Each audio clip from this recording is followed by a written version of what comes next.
আগামীকাল 14ই নভেম্বর, শিশু দিবস। আর আমাদের শিশুকাল বলতেই মনে পড়ে আনন্দমেলা, কিশোর ভারতী, শুকতারা বা সন্দেশ। আর এই সন্দেশ ছিল রায় পরিবারের নিজের পত্রিকা। উপেন্দ্র কিশোর রায়চৌধুরী থেকে সুকুমার রায় হয়ে এই পত্রিকা হাতে পড়ে সত্যজিৎ রায়ের। আর যবে থেকে সত্যজিৎ রায় এই পত্রিকার দায়িত্ব নেন, সন্দেশের প্রচ্ছদ তিনি নিজেই এঁকেছেন। শুধু একবার এর অন্যথা হয়েছিল। সালটা খুব সম্ভবত 1970। কিংবদন্তি শিল্পী ও কার্টুনিস্ট শৈল চক্রবর্তীর ছেলে দীপক চক্রবর্তী সন্দেশের প্রচ্ছদ আঁকার দায়িত্ব পান। ভাবুন একবার, সত্যজিৎ রায় বেঁচে থাকতে সত্যজিৎ রায়ের নিজের পত্রিকার প্রচ্ছদ আঁকার দায়িত্ব পাচ্ছে এই 18-19 বছরের ছেলেটি। এটা কিন্তু একটা বিরল সম্মান। অবশ্য শৈল চক্রবর্তী নিজে ছিলেন একজন অসামান্য প্রতিভাবান শিল্পী।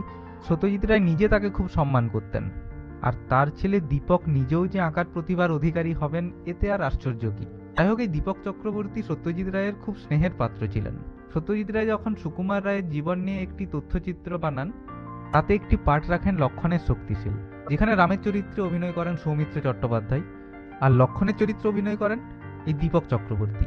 আচ্ছা, যারা এখনো দীপক চক্রবর্তীকে চিনতে পারেননি তাদের জন্য বলে রাখি, তিনি আমাদের রূপলী পর্দার মেগাস্টার, কার্টুনিস্ট, অভিনেতা, রাজনীতিবিদ চিরঞ্জিত চক্রবর্তী। হ্যাঁ, এই চিরঞ্জিত চক্রবর্তী এঁকেছিলেন সন্দেশের প্রচ্ছদ, তাও আবার সত্যজিৎ রায় বেঁচে থাকতে।